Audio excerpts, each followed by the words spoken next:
Assalamualaikum warahmatullahi wabarakatuh, sahabat UMKM, sobat UMKM, para pejuang UMKM dimanapun Anda berdomisili saat ini teman-teman semuanya. Kembali kita ketemu lagi di part keempat. Di part keempat ini kita akan berbicara tentang bagaimana mengimplementasikan strategi digital marketing dalam bisnis kita masing-masing. Oke, teman-teman semuanya. Kali ini tidak ada slide presentasi yang akan saya bagikan, tapi lebih kepada saya pengen berbicara, bercerita tentang beberapa pengalaman yang sekiranya patut Anda jadikan sebagai pelajaran ketika teman-teman nanti mengeksekusi dalam bisnisnya masing-masing. Cerita-cerita ini adalah cerita yang saya dapatkan, yang saya temui ketika saya diamanahi oleh beberapa lembaga, beberapa instansi, beberapa institusi untuk mendampingi ribuan UMKM di seluruh Indonesia. Cerita pertama saya angkat dari salah satu daerah di Indonesia Timur ya, tepatnya di Pulau Sulawesi. Waktu itu ada seorang peserta yang kemudian ikut kelas saya dan beliau bercerita bahwa beliau ini bisnisnya adalah sabun cuci piring. Nah, dengan bisnis sabun cuci piringnya ini beliau menceritakan kepada saya setelah saya gali bahwa beliau ingin membagikan, beliau ingin menjual sabun cuci piringnya dengan target pasar seluruh Indonesia. Bahkan beliau sudah menyiapkan anggaran kurang lebih hampir 2 juta sebagai biaya iklan per bulan untuk mempromosikan sabun cuci piringnya. Nah, mendengar cerita tersebut teman-teman sekalian saya tergelitik. Lalu kemudian dengan metode directive coaching saya mencoba berdiskusi dengan yang bersangkutan. Saya tanya gini, bro, ketika kamu jualan sabun cuci piring dari Pulau Sulawesi ini dengan target nasional, kita ambil misalnya contoh kasus, anggaplah Anda jualan sabun cuci piring dari Sulawesi, tepatnya di kota Kendari sebenarnya teman-teman semuanya. Lalu kemudian Anda pengen menyasar kota yang ada di Pulau Jawa misalnya. Nah, taruhlah misalnya Jogja, jadi Kendari ke Jogja. Pertanyaan saya adalah, berapa biaya ongkirnya? Biaya ongkir kurang lebih 20 ribuan per 1 kilonya. Nah, saya pengen nanya teman-teman sekalian. Dan juga saya nanya, ya ini yang saya tanyakan kepada bersangkutan, dan teman-teman juga boleh ikut menjawabnya. Kalau kemudian Anda jualan sabun cuci piring dengan target pembeli yang ada di Pulau Jawa, oke, anggaplah karena juga Anda mentarget rumah tangga sebagai konsumen Anda, pertanyaan saya, ketika seorang ibu rumah tangga kehabisan sabun cuci piring di rumahnya, apakah beliau berkenan untuk kemudian membeli secara online lalu kemudian menerima barang itu datang ke tempatnya? Saya yakin tidak. Mereka akan lebih memilih membawa uang 2.000 perak ke warung di sebelah, di gang sebelah, atau di kompleks perumahannya, dan dia sudah pulang membawa satu saset sabun cuci piring. Dan hari itu juga dia bisa menggunakannya untuk mencuci piringnya. Nah, bayangkan kalau kemudian itu harus menunggu dulu, apalagi ini pengiriman dari luar Jawa, paling cepat 4 hari, bisa 1 minggu teman-teman semuanya. Nah, belajar dari situ teman-teman sekalian, coba Anda tarik kesimpulan bahwa terkait dengan jualan sabun cuci piringan tadi, apakah memang itu cocok untuk kemudian dipaksakan tanda kutip untuk masuk pasar nasional? Hemat saya pribadi tidak. Nah, yang saya sarankan kepada beliau yang dari kota Kendari tadi adalah daripada memaksakan masuk ke pasar nasional, lebih baik Anda menjadi penguasa lokal aja. Let's say misalnya Anda menjadi penguasa di kota Kendari saja itu sudah sangat luar biasa. Abaikan dululah tentang target market ibu rumah tangga. Anda menyasar saja warung kuliner yang ada di kota Kendari, baik yang di pinggir jalan maupun yang berupa restoran. Dan kemarin sempat kita cek misalnya di Google Maps, ternyata penjual bakso di kota Kendari itu lebih dari 200 ketika kita cek listing mereka di Google Maps. Ya, itu yang memiliki Google Maps, yang tidak memberikan pasti lebih banyak lagi. Anggaplah 300. Nah, kalau kemudian Anda bisa melayani 300 ini di dalam kota Kendari, setidaknya sudah sangat powerful. Nah, pendekatannya apa teman-teman sekalian? Gunakan Google Map untuk men-tracking data mereka semua, para penjual bakso di kota Kendari, lalu kemudian dengan bantuan email marketing, dengan bantuan WA marketing, tawarkan produk Anda.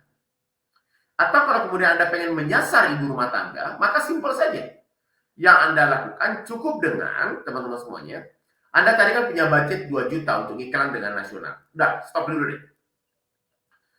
2 juta itu gunakanlah, rubahlah caranya. Dengan anggaran yang sama, ayo gunakan eksekusi dengan gaya marketing yang berbeda. 1 juta, oke, silakan Anda gunakan buat iklan. Nah, 1 juta lagi pergunakan sebagai hadiah untuk sebuah lomba.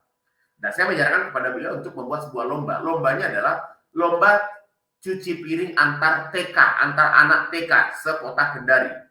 Jadi lombanya adalah lomba cuci piring antar anak TK sekota Kendari. Hadiahnya 1 juta itu tadi, entah apa hadiahnya, mungkin peralatan sekolah, krayon mungkin, alat tulis mungkin, dan lengkap dengan sabun cuci piring atau sponnya gitu ya. Jadi 1 juta untuk hadiah. Nah, lalu kemudian 1 juta lagi Anda pakai untuk kemudian iklankan event tersebut agar pesertanya ramai. Nah, teman-teman sekalian, ketika Anda bikin lomba sabun lomba cuci piring antar anak TK ini tadi, ketika di hari H yang ikut lombanya betul itu adalah anak TK. Tetapi yang terjadi, pasti anak TK itu akan diantarkan oleh orang tuanya. Pasti akan diantarkan oleh ibunya untuk kemudian hadir di acara lomba tersebut. Nah, inilah kesempatan bagi Anda untuk kemudian melakukan penawaran, direct offering sabun cuci piring Anda mungkin dengan demo produk kepada ibu-ibu itu agar mereka mengenal produk Anda ya. Jadi ibu-ibu yang ada di Kota Kendari akhirnya menjadi kenal dengan produknya teman-teman tadi ya, teman kita tadi jualan sabun cuci piring tadi. Nah, teman-teman Anda boleh lihat. Jadi digital marketing tidak harus terus kemudian kita bikin penawaran lalu kemudian orang kita bikin iklan lalu kemudian orang melihat iklan kita dan kemudian mereka beli. Enggak. Ada banyak cara yang bisa kita pakai gitu ya. Nah, ini juga kaitannya dengan apakah kita akan menggarap pasar lokal, pasar regional, pasar nasional atau pasar internasional. Itu tadi salah satu contohnya teman-teman semua. Nah, kita lanjut lagi dengan cerita yang lain. Itu tadi cerita pertama tentang sabun cuci piring. Cerita berikutnya adalah tentang seorang juga yang merupakan peserta mentoring bersama saya juga di salah satu kota, lagi-lagi di Sulawesi, kali ini di Kota Makassar. Beliau ini adalah salah satu murid saya di sebuah kegiatan, dan beliau ini adalah punya warung bakso. Dia punya warung bakso dan kebetulan beliau menyewa sebuah ruko 2 lantai ya. Lalu kemudian ruko 2 lantainya itu, lantai 2 dipakai sebagai tempat tinggalnya beliau, lalu kemudian di lantai 1 dibagi 2, bagian 3/4 bagian depan dipakai untuk warung bakso ditambah dengan halaman terasnya, lalu kemudian 1/4 lagi di belakang dia pakai dia sebagai tempat tinggalnya dia karena kebetulan pengantin baru ya, jadi belum punya anak. Nah, lalu kemudian suatu ketika saya bertanda ke tempatnya dan makan bakso di tempatnya, lalu setelah makan bakso kita ngobrol. Saya tanya, seperti apa penjualan baksonya. Dia banyaklah beliau bercerita tentang bisnis baksonya. Lalu kemudian saya diajak ke belakang untuk melihat proses produksi bakso bulatnya, bakso dagingnya itu ya, meatballnya. Lalu kemudian saya nanya gitu, ini mesin apa? Oh, ini mesin untuk mesin kreasi UMKM, sebuah mesin yang bisa fungsinya untuk membuat apa yang disebut dengan mesin pembuat bakso bulat tadi. Lalu kemudian saya tanya, ini kalau mesin ini dengan sebesar ini kalau dimaksimalkan dia bisa memproduksi bakso berapa biji ya, berapa biji bakso bulat per hari. Beliau mengatakan bisa sampai dengan 1.000. Oke. Lalu kemudian saya tanya lagi, dari 1.000 kapasitas maksimal itu sekarang realitanya bisa berapa? Ya, let's say 200-an lah biji bakso per hari. Kok cuma 200? Iya Pak, karena warung bakso saya hanya bisa menyerap 200 itu. Oke. Di sini ada gap. Di sisi lain dia punya mesin yang kapasitasnya 1.000 biji bakso, tapi di sisi lain daya serap pasarnya hanya 200. Berarti kan ada selisih 800 biji bakso begitu. Lalu kemudian saya katakan begini. Mari coba kita inventaris. Penjual warung bakso yang dijualan di sepanjang jalan protokol ini, kalau kebetulan beliau tinggalnya di dekat dengan jalan protokol gitu ya. Orang yang jualan bakso di jalan protokol ini ada berapa? Oke, yang coba beliau menghitung. Oh, kalau 50 aja lebih ada, ya beliau menyampaikan kepada saya. Lalu kemudian saya suruh buka HP-nya dan dicek lah ya warung bakso. Lalu kemudian diketik warung bakso itu. Lalu kemudian kita punya data, ternyata ada warung bakso lebih dari 200 warung bakso yang berada di jalan protokol di Kota Makassar tersebut. Lalu kemudian saya bilang kayak begini, bro, kalau misalnya dari 200 warung bakso itu, anggaplah mereka rata-rata 100 biji bakso bulat ya, 100 biji bakso bulat yang mereka butuhkan per harinya. Kalau kemudian Anda bisa mensuplai ya Enggak usah 200-nya deh. 50 saja, 50 saja dari mereka itu dengan kebutuhan masing-masing 100, berarti kan mereka sudah butuh 5 ribuan gitu. Biji bakso. Nah, coba kamu pertimbangkan. Lebih enak buka warung bakso dengan memproduksi biji baksonya sendiri, atau kamu tingkatkan kualitas bakso bulatmu, baik itu dari segi rasa, dari segi bobotnya, lalu kemudian dari segi harganya yang bersaing, lalu kemudian tawarkanlah biji bakso bulat itu kepada warung-warung bakso yang jumlahnya lebih dari 200 ini. Ya, oke. Maka itu artinya kapasitas baksomu, mesin baksomu tadi yang 1000 tadi itu akan terpenuhi. Dan saya yakin secara rupiah kamu akan dapat lebih banyak begitu. Nah, apa yang dilakukan teman-teman sekalian? Beliau betul-betul mencoba menghitung dan dibantu dengan melacak data warung bakso itu secara digital. Karena kalau kita menggunakan Google Map, kita bisa membaca daftar warung bakso tersebut lengkap dengan alamatnya dan nomor teleponnya. Lalu kemudian beliau lakukan penawaran secara online dan juga penawaran secara mendatangi langsung. Dan let's see, teman-teman semua, beliau sudah tidak ada lagi di ruko itu.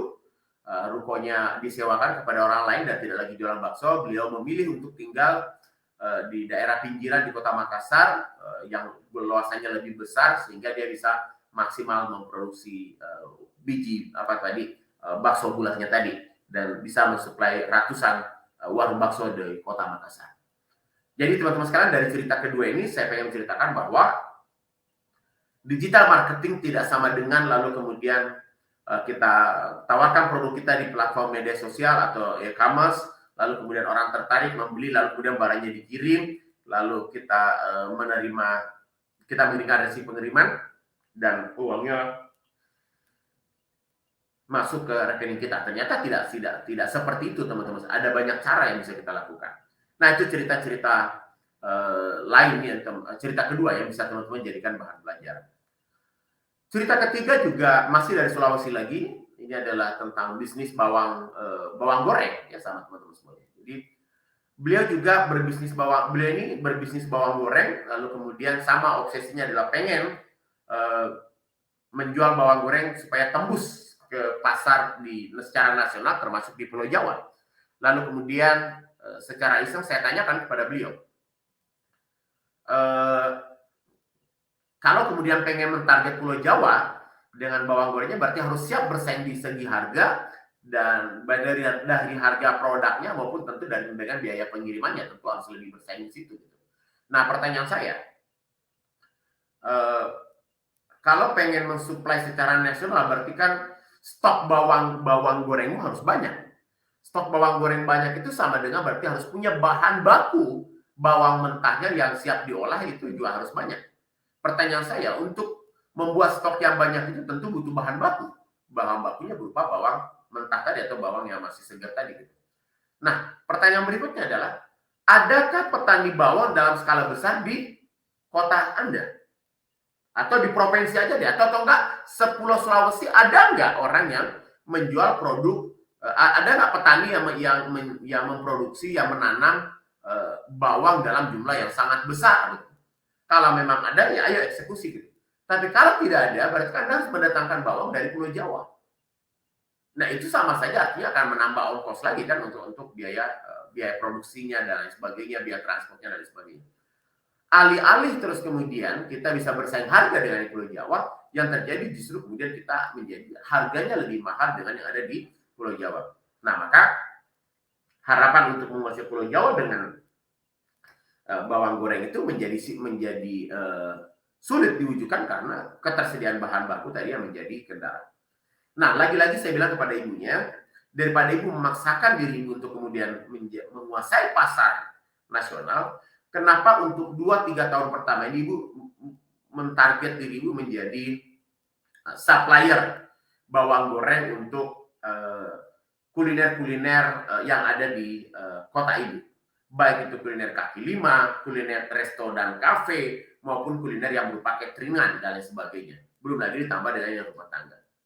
Nah, beliau tertarik sebenarnya dengan apa yang saya sampaikan, dengan gagasan yang saya sampaikan, tetapi sedikit denial karena mengatakan ini, Pak, tapi kan bawang goreng saya ini konsepnya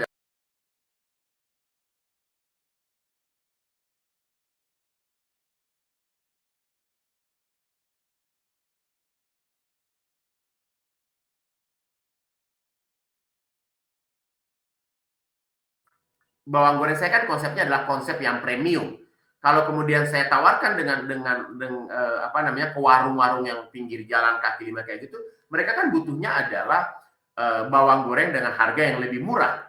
That means itu akan berisiko kepada saya karena harga saya mahal, premium, dan mereka butuhnya yang biasa-biasa saja, bukan yang premium. Nah, saya bilang kayak begini. Oke, Ibu silakan tetap berjalan, tetaplah konsisten dengan Ibu bawang goreng premiumnya, Bu. Jalankan itu, Bu, nggak ada masalah. Silakan pasarkan memang ke target yang pas.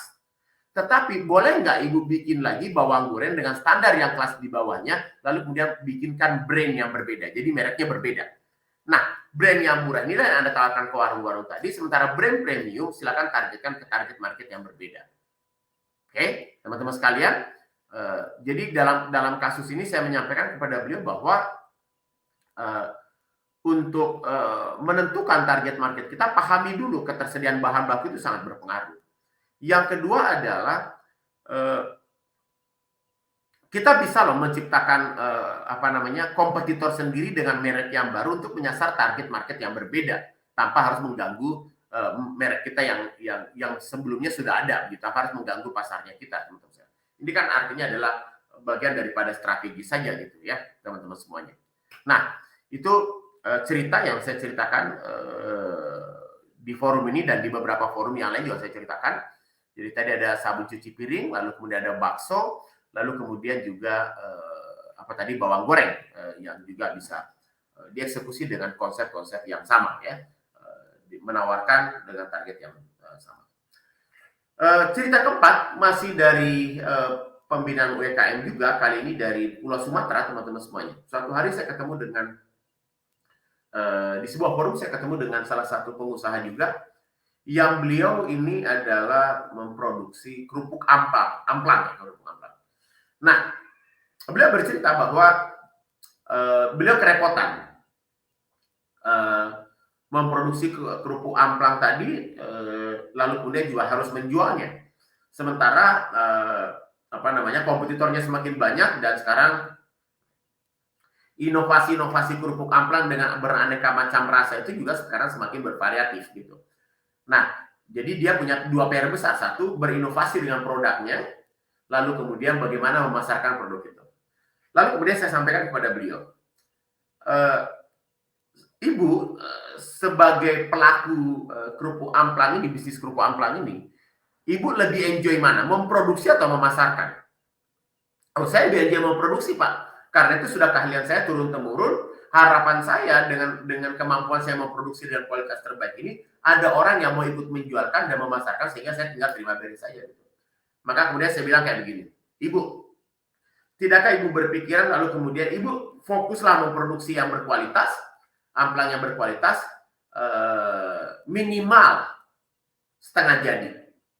Artinya minimal Ibu mempersiapkan saja racikan adonannya saja, atau racikan yang belum diadon saja. Jadi bumbu apa namanya, tepung instannya saja. Jadi tepung terigu ditambah dengan apa namanya, tepung ikan ditambah dengan bumbu yang lain. Ibu menyediakan itu saja.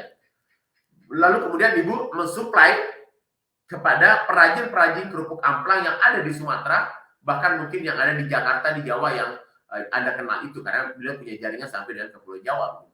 Jadi Bu menjadi suppliernya mereka saja, biarkan mereka yang memproduksi sendiri. Atau kalau nggak mau repot, ya Ibu memproduksi amplang sebanyak-banyaknya dengan cita rasa yang sama, dengan kualitas yang sama, tapi biarkan orang kemudian untuk repackaging dengan brand masing-masing.